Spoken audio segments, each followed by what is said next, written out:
a classic French pan, very well known, pressed glass. You'll find it on most French chandeliers, particularly if you're buying in France in the markets, flea markets, you'll see this pan.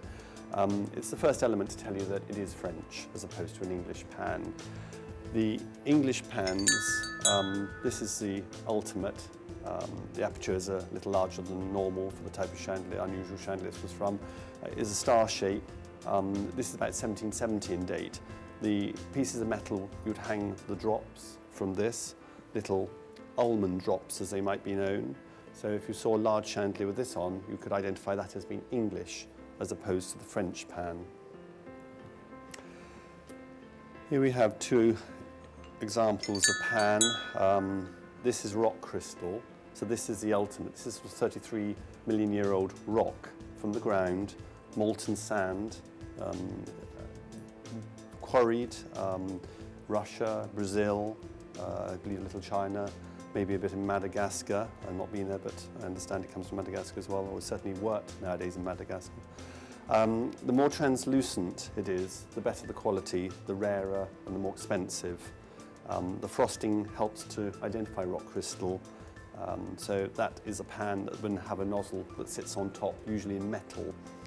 This is the Baccarat classic pan, again, not with a name sadly on it, but very often they do have the stamped name on there, moulded then cut.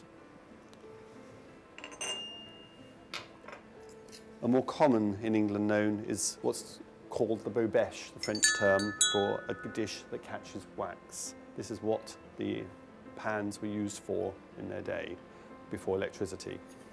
This is a large faceted drop, flat on one side. This is more of a modern drop than an antique drop.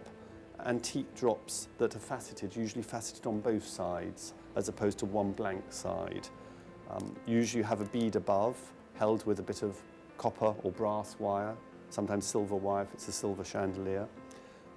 Then you usually have a star before the wire then continues onto the main body of the chandelier. This is known as a kite, as you can gather. This would be by a company called Baguez of Paris. They made very high quality chandeliers. They're not as big as Baccarat, who are the more commonly known for their wine glasses and glass staircases and fountains that they made of glass in the 19th century.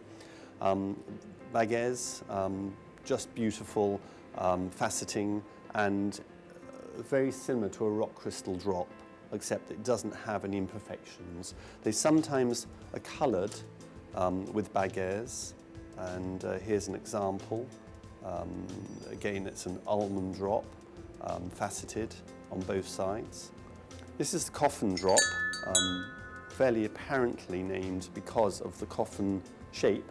Not a particularly attractive name, but don't be put off by it because it's quite a well-known French drop, terminating with the usual button, which then would in turn go to hook on the chandelier. Sometimes the buttons were used purely for making bowl chandeliers, and here's an example of a chain from a bowl chandelier.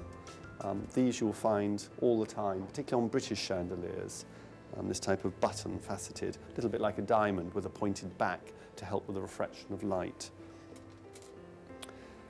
Some plaque drops here. This is a form of plaque or kite drop, again.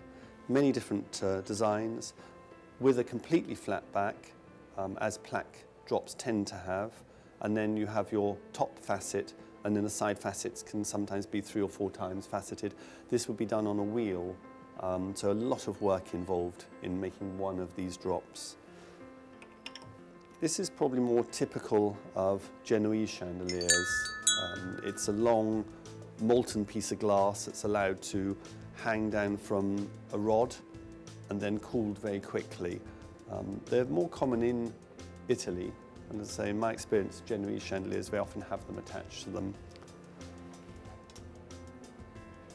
An Icicle Drop, name fairly apparent, very common in the 1920s for doing several layered chandeliers, or sometimes on large chandeliers at the bottom when you have 3 or 4 tiers terminating. Another sort of kite plaque with a tint in again, maybe by Baguez. This one's Amethyst. Amethyst was a very popular colour in the 1920s, so may originate from then. And on high quality glass you have this sort of daisy, and the daisy would be used instead of a button, so a little bit more glamorous, more 18th century in fact, as 18th century chandeliers from the continent tended to have this element, daisy element. And then the Almond Drop here from an English chandelier, very typical to continue with in the 18th century with the almond. A lot more work than most drops to do, both sided being pointed, but gives very good light refraction.